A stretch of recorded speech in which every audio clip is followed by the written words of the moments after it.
सिंध जी तारीख़ ते ॻाल्हि ॿोल जे सिलसिले में और सिंधी दोस्तनि साथियुनि भाउरनि ऐं भेनरुनि सां मुखातिब आहियां। अवां सभिनी खे मुंहिंजे तरफ़ां सलाम। अॼु पाण सिंध जो हिकिड़ो क़दीम क़िलो आहे ऐं सिंध जे क़दीम दिफ़ाई हिकमत अमलीअ जो हिकु शाहकार आहे। अॼु बि उन जा आसार बहितर हालत में कुझु बहितर हालत में मौजूदु आहिनि, उन ते ॻाल्हाईंदासीं। उहो आहे दहलेल जो क़िलो, जंहिंखे अॼुकल्ह दलेल देरो दलेल कोट सॾींदा आहिनि। इन ते पंहिंजी ॻाल्हि ॿोल थींदी। इन बाबति फैलायल जेकी ग़लति मफ़रूज़ आहिनि उन्हनि खे वाखो कयो वेंदो। हीउ क़िलो कॾहिं जोड़ायो वियो, कंहिं जोड़ायो, कॾहिं खां मौजूदु आहे, इन ते पाण तफ़सील रेफरेंसिस सां ॻाल्हि ॿोल कंदासीं। हाणे दहलेल जो जेको क़िलो आहे, जेको दलेल कोट या दलेल देरो जे नाले सां सुञातो वञे थो, सिंध जे क़दीम दिफ़ाई निज़ाम जो अहम हिसो रहियो आहे। हीउ क़िलो राय घराणो, सिंध में जेका राय ख़ानदान जी हुकूमत हुई 650 ईस्वी खां 662 ईस्वी, ऐं वरी बाद में जेका ब्राह्मण घराणे जी हुकूमत हुई 662 ईस्वी खां 712 ईस्वी जे दौर में तइमीर थियो। जॾहिं सिंधु माथिरी वापार, ज़रायत ऐं सक़ाफ़त जो मर्कज़ हुई। हीउ क़िलो न रुगो फ़ौजी तहफ़ुज़ लाइ पर वापारियुनि जी सलामतीअ लाइ बि अहमियत रखंदो हुयो। हाणे हिन जो तारीख़ी पस मंज़र छा आहे? राय घराणे जे राजाउनि, ख़ासि तौर ते राय साहसिब चवंदा अथसि, राय चच ऐं राजा ॾाहर सिंध जे सियासी ऐं फ़ौजी इस्तेकाम लाइ दरिया जे किनारे ते क़िला तइमीर कराया। इन दौर में माना हीउ अहिड़ो दौर हो, सिंध जो ख़ुशहाली वारो दौर हो। इहे ॿई दौर, राय घराणो ऐं बाद में ब्राह्मण घराणो, त इन्हनि सिंधु दरिया जे किनारनि ते उन खां सवाइ ॿिया जेके दरियाई वहकिरा हुया उते क़िला तइमीर कराया। इन्हनि क़िलनि में दहलेल, बहरोर, रावड़, देबल, नेरून कोट ऐं ब्राह्मण आबाद शामिल हुया। ब्राह्मण घराणे जे दौर में बि इन्हनि क़िलनि खे फ़ौजी मर्कज़ तौरु इस्तेमालु कयो वियो।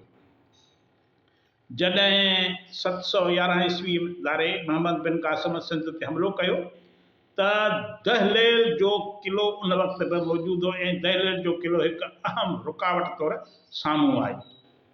चचनामे में इहो आहे त लिखियलु आहे, उन जे बयान मूजिबि दहलेल ऐं बहरोर ॿिन्ही क़िलनि में 16,000 सिंधी जंगी सिपाही मौजूदु हुया, माना सिंध जी फ़ौज जा सिपाही मौजूदु हुया। मोहम्मद बिन क़ासिम 2 महीननि ताईं हिन दहलेल जो जेको कोट हुयो उन जो घेरो कयो, जंहिं दौरान जॾहिं सिंध फ़तह थी वई त हितां वापारी हिंदुस्तान लड़े विया। जॾहिं मोहम्मद बिन क़ासिम 2 महीननि ताईं दलेल देरे जो घेरो कयो त सिंध जे सिपाहियुनि मज़ाहिमत जारी रखी।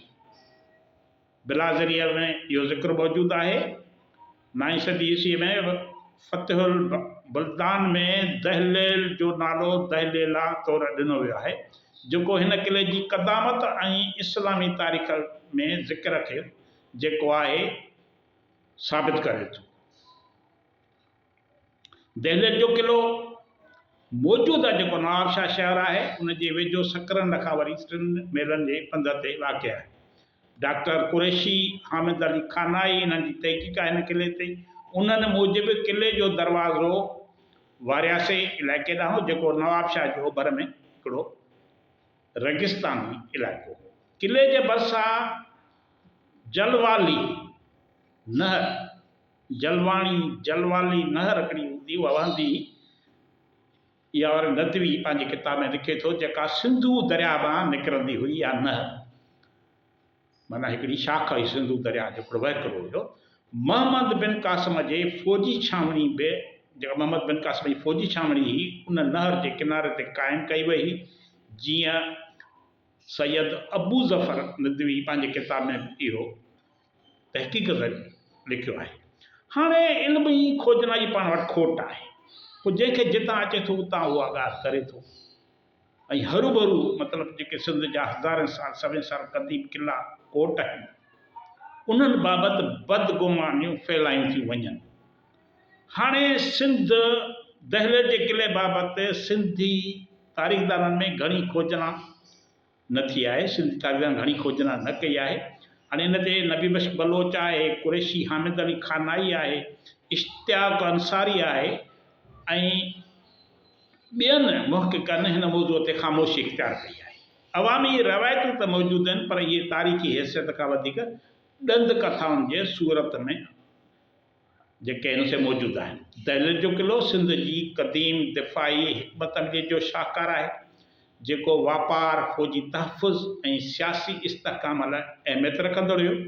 हिन क़िले जी तारीख़ी, जाग्राफ़ियाई ऐं सक़ाफ़ती अहमियत खे उजागर करण लाइ जदीद इल्मी खोजना जी ज़रूरत आहे, जीअं सिंध जे वरसे खे आलमी सतह ते तस्लीम कयो वञे। हाणे हीउ जेको मूं क़िले ते ॻाल्हि ॿोल कई इन बाबति हे फ़तेहुल बलदान आहे अल बिलादरी जो,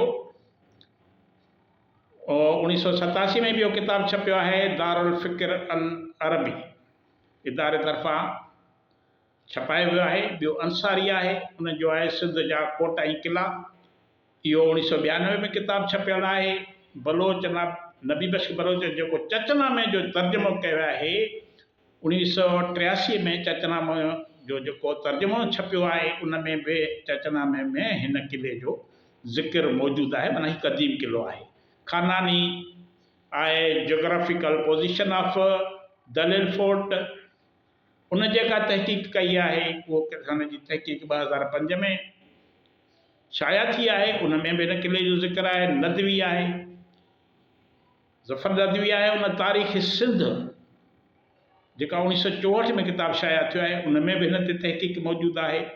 ऐं ज़ैदान आहे, उन जो किताब आहे, अलीगढ़ मां किताब छपियो आहे 1908 में।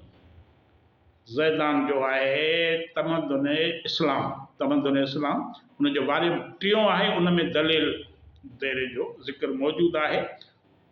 ज़ैदान जो इंस्टीट्यूट जेका अलीगढ़ मां ही शाया थियो आहे, इंस्टीट्यूट प्रेस अलीगढ़ मां ही शाया थियो आहे। त जिन दोस्तनि खे जेकी हिन मौज़ूअ में दिलचस्पी रखनि था उन्हनि किताबनि मां इस्तिफ़ादो हासिलु करे सघनि था, फ़ाइदो हासिलु करे सघनि था। ऐं इहो साबित थी चुको आहे त हीउ जेको क़िलो हो को वेझे दौर जो तैमीर थियल न आहे, पर हीउ सिंध जे राय घराणे ऐं बाद में जेको ब्राह्मण घराणो हुयो उन वक़्तु बि हीउ क़िलो मौजूदु हुयो दहलीज़ जो। तव्हांजी वॾी वॾी महिरबानी।